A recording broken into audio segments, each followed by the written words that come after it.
Para entrar al templo, el aspirante debe pasar por 4 escalones, debe entenderse y reconocerse a sí mismo. Como parte de la introducción a la arcana menor, el aspirante, que ya conoce el verdadero ser, debe poner al servicio de su ser auténtico sus cuerpos o vehículos.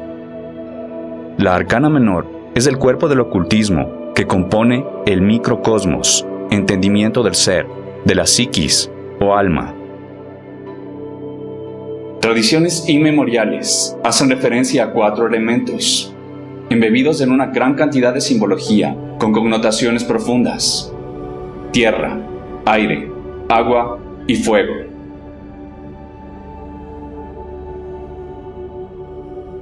Conócete.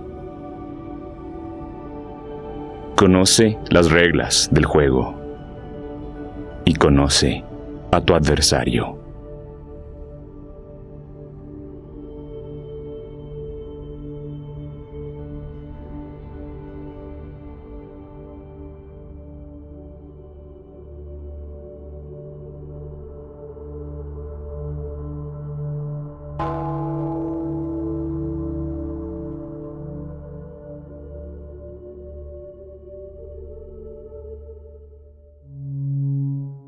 La arcana menor, el primer cuerpo del conocimiento ocultista, es extenso, y varias tradiciones iniciáticas están de acuerdo que debe ser lo primero que debe aprender el postulante. Entender la psiquis, conocerse a sí mismo, es el primer paso. Los 4 elementos son correspondencias aplicables a los 4 mundos, a los planos de conciencia, a los estados físicos de la manifestación universal y asimismo a las partes del alma. Son las herramientas del mago, de las cuales puede hacer uso para influenciar y modificar el micro y macrocosmos. La magia es muy real. Diferentes sistemas y escuelas emplean estas 4 instancias en la enseñanza de la arcana menor. Algunas de estas escuelas esotéricas son la alquimia, cabalismo, masonería, tarot y tradiciones chamánicas. Este sistema no es universal. Por ejemplo, otras escuelas esotéricas del hinduismo, antiguo Egipto y gnósticas de influencia indostaní enseñan de un sistema septenario, de la existencia de 5 a 7 cuerpos suprasensibles, con algunas correspondencias. No es mi intención generar confusión, dudas o determinar A o B enseñanza como la más veraz. El sistema de los 4 elementos es más básico y considero que es más fácil entender su simbología previamente a otros sistemas. Esta es una enseñanza simbólica, cuyos aspectos exotéricos cuentan con relativa objetividad. Cada aspirante debe sacar sus conclusiones. En el plano físico, son las 4 manifestaciones o estados naturales: tierra, estado sólido; aire, gaseoso; agua, líquido; fuego, estado de plasma.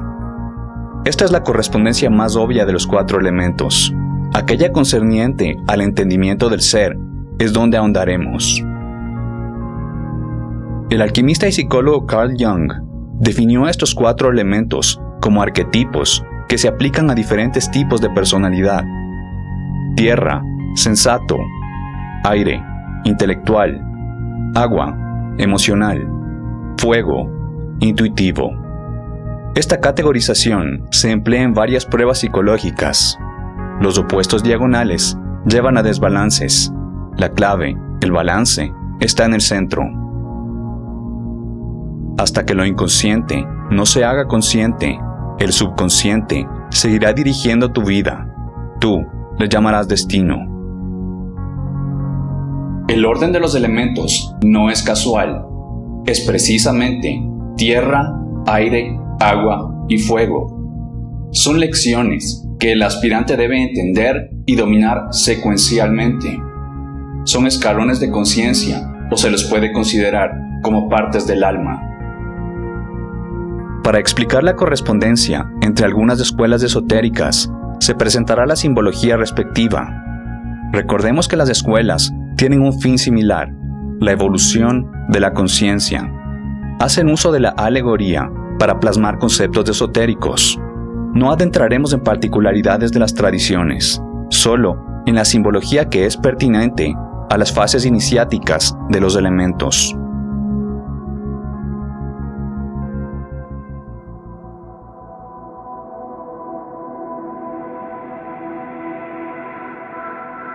Es el plano material, nuestro cuerpo y aquello con la ilusoria presencia sólida. También corresponde a nuestras capacidades innatas. Las cualidades físicas que poseemos y destrezas que hemos desarrollado, talentos inherentes y recursos. Alquímicamente se simboliza con el triángulo truncado apuntando hacia abajo y puede ser encontrado en esta alegoría en la esquina inferior derecha. Terrae es latín para tierra. En la simbología masónica puede encontrarse en la columna de Volás. Es la columna femenina de la luna. Tierra es un elemento femenino.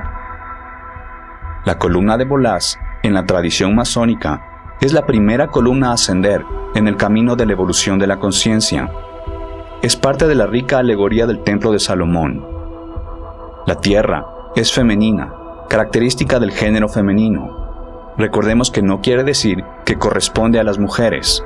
Todos los seres tenemos aspectos femeninos y masculinos. En la escuela cabalista corresponde al mundo físico, llamado Asiá. En el fondo, el sistema sefirótico del árbol de la vida, que es una suerte de mapa de estadios micro y macrocósmicos. Esta escuela tiene una fórmula para facilitar las enseñanzas iniciáticas. La fórmula es el nombre de Dios en hebreo, Yod-He-Vav-He. La traducción sería Jehová. He es tierra, es Asiá, el mundo material, el plano físico, y su correspondencia como parte del alma es Nefesh, el alma animal. El sistema del tarot se compone de 78 cartas. Se divide en la arcana mayor, a la que corresponden 22 cartas. En realidad estas 22 se pueden leer como correspondencias entre la arcana menor y mayor, entre la psiquis y leyes universales. Las restantes son netamente de la arcana menor, compuesta por 56 cartas divididas en 4 juegos. Cada uno de estos 4 juegos corresponde a los 4 elementos, respectivamente. Son las herramientas del mago. En el tarot, la tierra corresponde al juego de discos o monedas, el medio de intercambio. Dominar la tierra es el primer escalón a ascender. El cuerpo y los instintos animales. Asimismo, nuestra subsistencia física. Para el bípedo rasurado común, que habita en las urbes, conseguir papelitos verdes para subsistir es un mal necesario, pues sólo así puede valerse para luchar por lo que realmente importa. Paradójicamente, entre otras cosas, para luchar contra la abolición del falso dios dinero. Por supuesto, debe conseguir los papelitos necesarios, no acumularlos. El aspirante reconoce la falsedad del dinero, pero mientras logremos una verdadera comunidad consciente, libre de la construcción mental conocida como dinero y la esclavitud conocida como gobierno, debemos alimentarnos y vestirnos, y el sistema satanista adora al dios dinero. No podemos ignorarlo ni cambiarlo de la noche a la mañana, pero sí ejercer magia para acabar con esta falsa religión.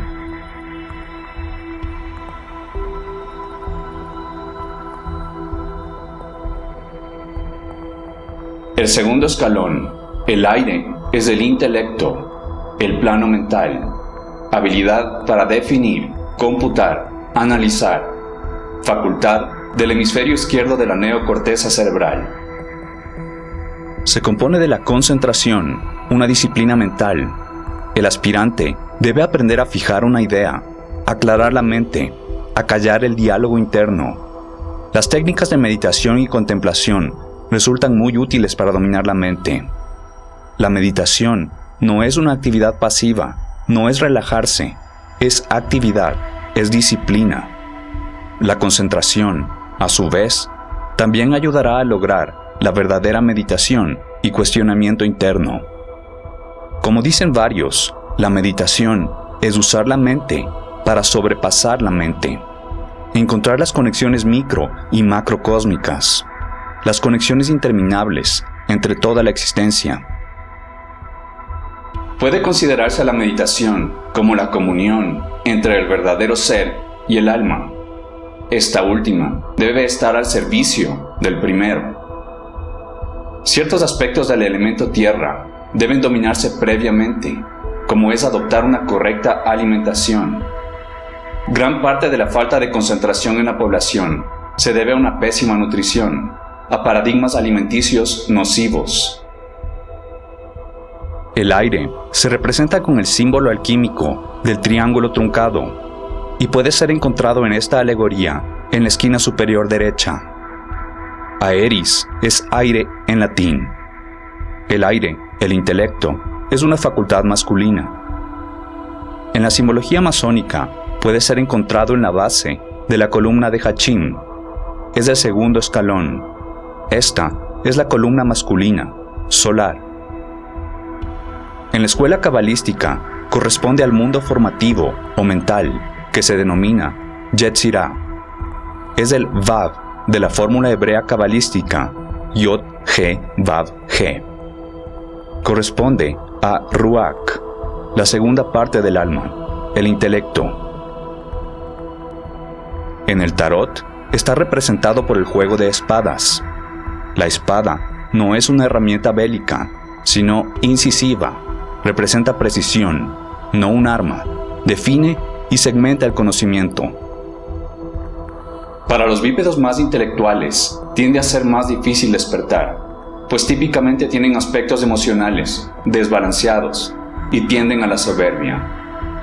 Un ser intelectual no es necesariamente inteligente. La inteligencia es la conjunción entre aspectos femeninos y masculinos, de la emoción y el pensamiento. Es intelecto más generar, más dar a luz, intelecto más imaginación. Por ejemplo, un ser que es capaz de realizar cálculos impresionantes es un ser intelectual. Un ser inteligente es el que además tiene un compás moral que le indica si es correcto realizar estos cálculos. Si el infinito no habría deseado que el hombre sea sabio, no le habría otorgado la facultad de conocer.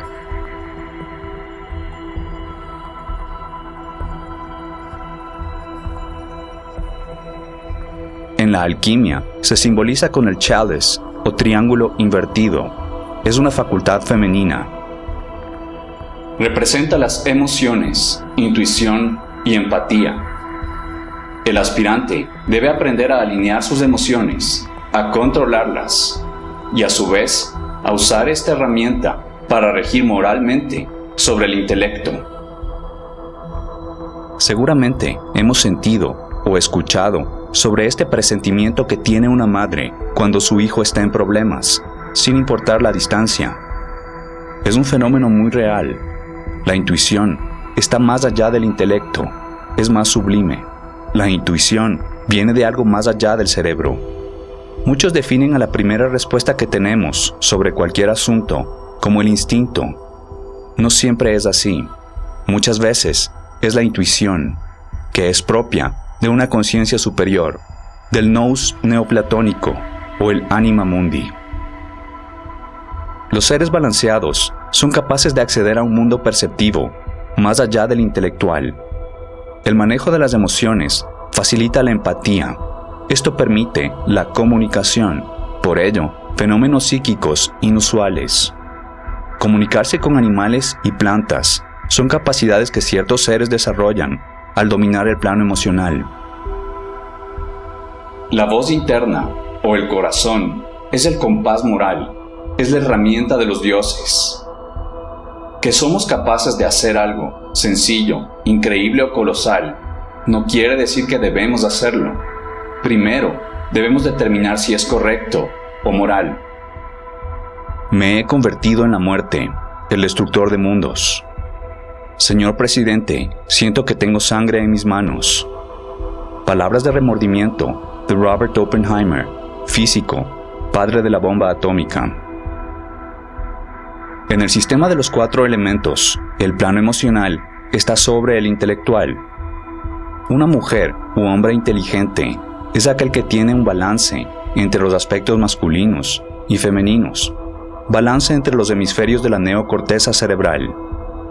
Las pruebas de IQ son solo de intelecto, no miden la inteligencia. Una calculadora humana puede ser un intelectual, pero no es inteligente.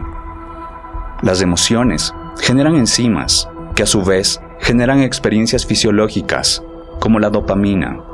Estas repercuten en la salud y sanación de enfermedades. Por ello, la alineación entre pensamiento y emociones, 2 de los 3 aspectos de la conciencia, es capaz de ejercer influencia sobre las partículas subatómicas, de influenciar nuestro ADN y de curar nuestros cuerpos.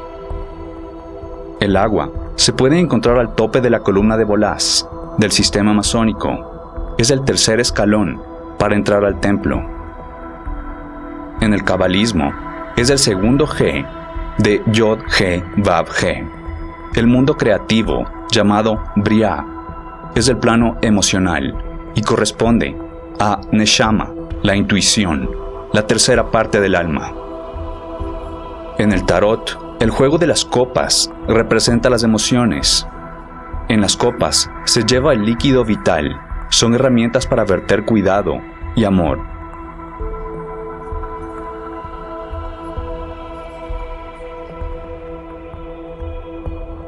Representado por el triángulo en la alquimia, Ignis es latín para fuego. Es el 4º escalón del templo de los misterios. De carácter masculino, es la acción, voluntad, es el coraje, es la chispa de la fuerza creativa. En tradiciones orientales, el chi o ki, que fluye por los sistemas energéticos de los seres con cuerpos etéricos. Es el pulso, la fuerza vital, es la imaginación, la llave de la vida y la muerte. La imaginación no es fruto del intelecto ni las emociones, viene de un cuerpo superior, de una conexión que trasciende el alma. El fuego es transformador, elemento de transmutación. La voluntad es imperativa del hombre libre. La mayoría de muertos vivientes no ejercemos esta herramienta. Muchos creen que ejercen la voluntad al elegir entre opciones predeterminadas, intrascendentes o al hacer lo que quieren. En realidad, al seguir a la manada, sus decisiones, resultados y caminos ya están trazados, no tienen poder sobre su vida. La mayoría vivimos bajo la sombra de otros, y por lo general, de otros muy oscuros. Jamás debemos ignorar el gran trabajo de otros, pero no debemos vivir bajo su sombra, sino el aspirante debe aprender a vivir sobre los hombros de gigantes, siempre apuntando al cielo. Si he logrado ver más lejos, ha sido porque he subido a hombros de gigantes. El fuego rige sobre las otras herramientas o partes del alma. Puede ser encontrado coronando la columna de Hachim en simbologías masónicas, o también en la esquina superior izquierda de alegorías alquímicas. El cabalismo denomina como Atzilut al cuarto mundo, al plano de la voluntad divina, del fuego. Es el mundo arquetípico. Yod es el carácter hebreo que representa a este mundo y a esta parte del alma. Yod parece una pequeña llama. Posiblemente esto no es una coincidencia. La traducción del hebreo Yod es mano. En la escuela cabalística, Chia es el fuego, la cuarta parte del alma, la fuerza vital. El tarot representa al fuego en el juego de varitas. La varita es la máxima herramienta del mago, pero no es la varita popularizada en películas taquilleras. Representa la voluntad, el coraje. La voluntad nos llevará a encontrar nuestro verdadero propósito. Fluirá simplemente, sin necesidad de adjuntar sustantivos como deber u obligación. Para el verdadero ser, la voluntad simplemente es, no presenta resistencia. Es un recurso infinito. El verdadero ser encontrará toneladas de voluntad cuando encuentre su propósito. Todos los seres tenemos un propósito. Nada en el universo es casual. Estamos aquí por algo. Mientras más rápido lo descubramos, dominaremos el sufrimiento. Dukkha, según el budismo, y según varias escuelas, del proceso de posibles reencarnaciones que nos harían sufrir hasta entender las lecciones, hasta que nos alineemos con la verdad. Los 4 elementos tienen correspondencias en muchos otros sistemas y pueden ser aplicados al micro y macrocosmos. Son las poderosas herramientas del mago. Sin embargo, estas herramientas son inútiles por sí solas. Las partes del alma son inertes sin aquello que las junta, sin el principio que las anima en conjunto.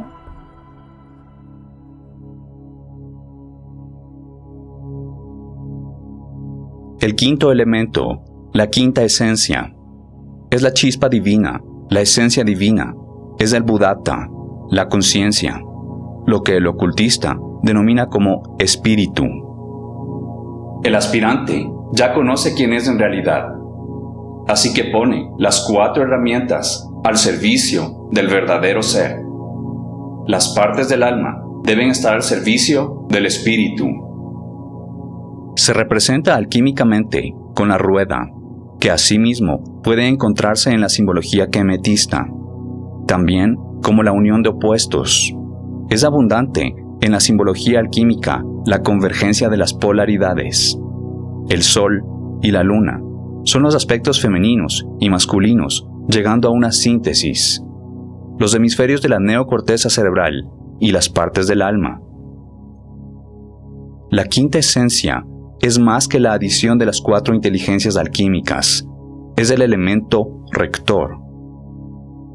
El cabalismo representa la quinta esencia con el carácter hebreo Shin. En el pentagrama podemos encontrar la fórmula hebrea Yod, He, Vav, He, los 4 elementos, más la quinta esencia, Shin, que entra en el medio, Yod, He, Shin, Vav, He. La traducción de Yod, He, Vav, He es Jehová. Yod, He, Shin, Vav, He es Yeshua. El tarot representa el quinto elemento en varios símbolos de la arcana mayor. Una carta particular es la carta del mundo. Los 4 elementos se ubican en las esquinas. Al centro, la diosa es el espíritu. La ciencia tradicional no reconoce la existencia del quinto elemento, pues aquello que no se puede medir para el lenguaje de la ciencia tradicional no existe. Sin embargo, existen hipótesis de que la quinta esencia es una forma de energía oscura, que es, en otras palabras, algo que no puede ser explicado. Tradiciones hinduistas también tienen referencias a los 4 elementos. En los Upanishads, los 4 elementos emergen de Akasha. Akasha es sánscrito, quiere decir el espacio. Viene a ser la quinta esencia, el entramado cósmico, el espíritu. La astrología designa signos zodiacales a los 4 elementos. Los signos fijos de cada estación aparecen en combinación en simbología con otros sistemas ocultistas. Tierra, Tauro, primavera. Aire, Acuario, invierno. Agua, Escorpio, otoño. Fuego, Leo, verano.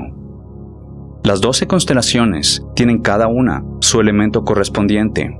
Por supuesto, la ciencia de la astrología considera varios factores de la alineación de los cuerpos celestes, y cada era terrestre, ciclo de 2150 años, es acompañado con la rotación de los signos zodiacales, como una precesión.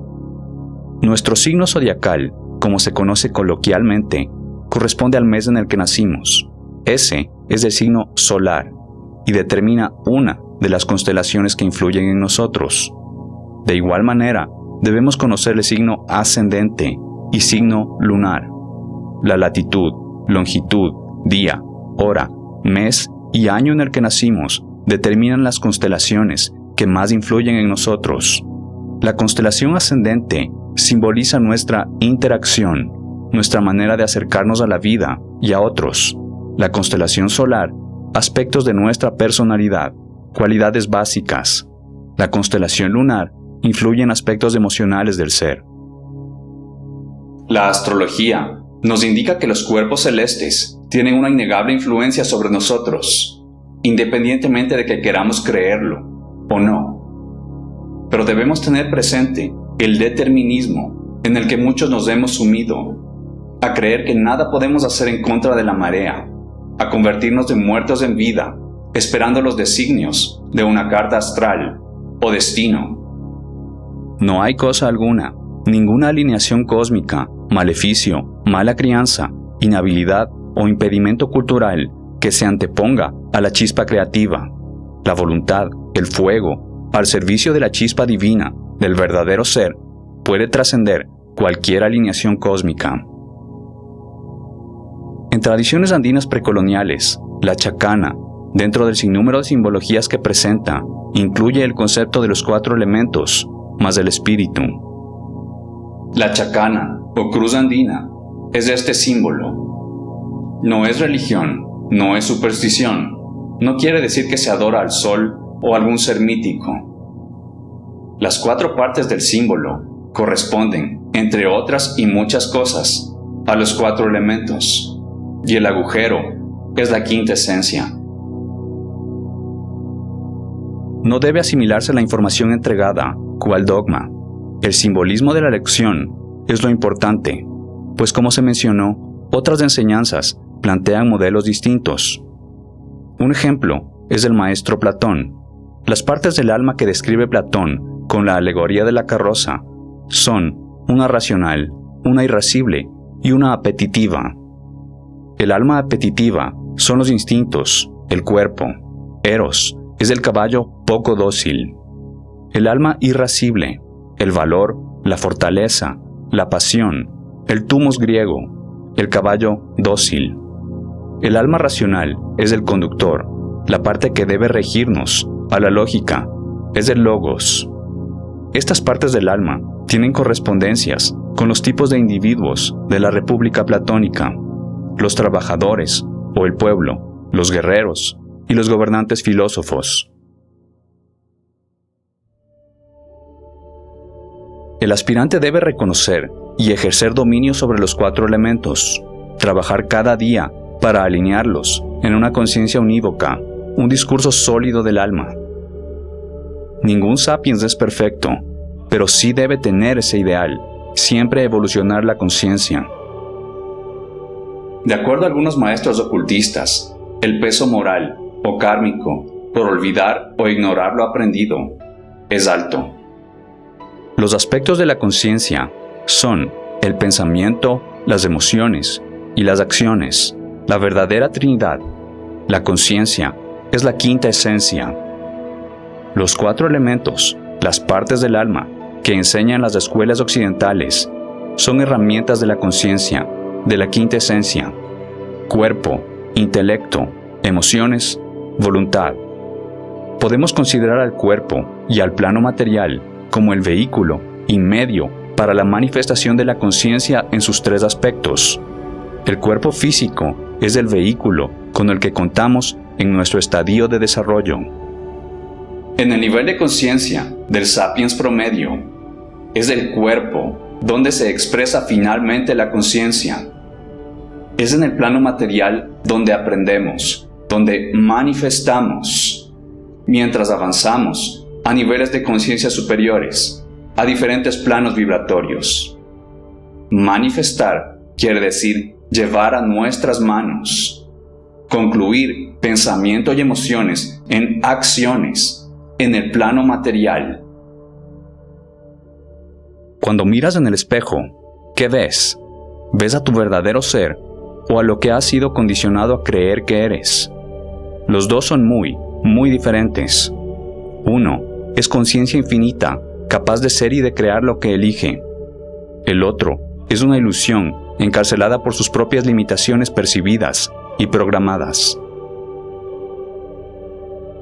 El verdadero ser está más allá del pensamiento y emociones. Es conciencia. El aspirante debe dominar las partes del alma y alinear las expresiones de la conciencia, lograr soberanía esotérica. Solo dominando los elementos y alineando las expresiones, evolucionaremos.